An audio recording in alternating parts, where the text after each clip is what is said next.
Neocon. Every year, leaders in our industry come together to prove that design makes a statement. Located in the Merchandise Mart this year, ProBuilder, Custom Builder, and Products took to the floors and asked color experts what color trends they were seeing in 2022. Here's what they said.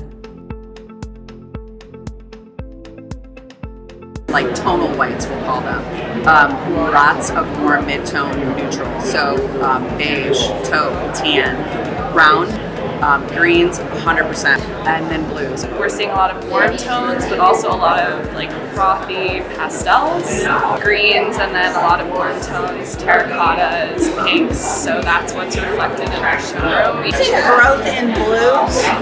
Green has been really strong for a number of years, and it really doesn't look like it's going away, but I'm seeing more of an influx of blues. It's more about the use of color and the hues of each color that you use. Start with something very saturated, and then we just like dim it down, and then it has this range of from very light to less saturated color, and everything works.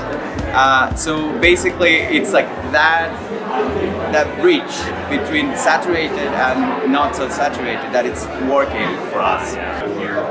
We have basically, I think there's 5 or 6 standard colors that we printed, and they go from kind of a warm taupe all the way through to a darker green. So I think health and well-being, and the other piece is just environment.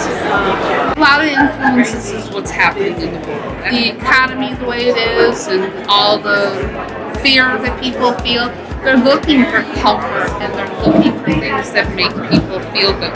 That's why green is that big story. The color inspiration obviously is sparked by what we see, right? So the tie to the earth and nature is so strong, and that's where the colors come from. Oh, nature has always been a big influencer. We see more and more designers talking about nature being an inspiration for them and what's driving the direction of their selection. Yeah, people want color. We've been stuck inside for 2 years, so I think people are thriving off color, and we're seeing that on specifications a little bit more with the brighter tones, for sure.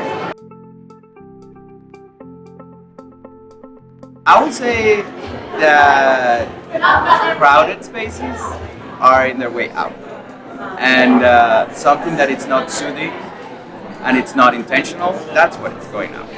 Gray for sure. I would say that nothing is off the table anymore. Like you'll walk the show and you'll see how many brands are like really getting excited about color again. Well, color never goes away. Everybody has their favorites and they use some type of value of that color, so there's nothing really that's out. It's what you want to go to. But there is a movement to see gray kind of diminishing a little bit more, where the beige is coming back. I would say like more colors that are less complex, like very bright yellows, very bright oranges, things that are a little bit more neon.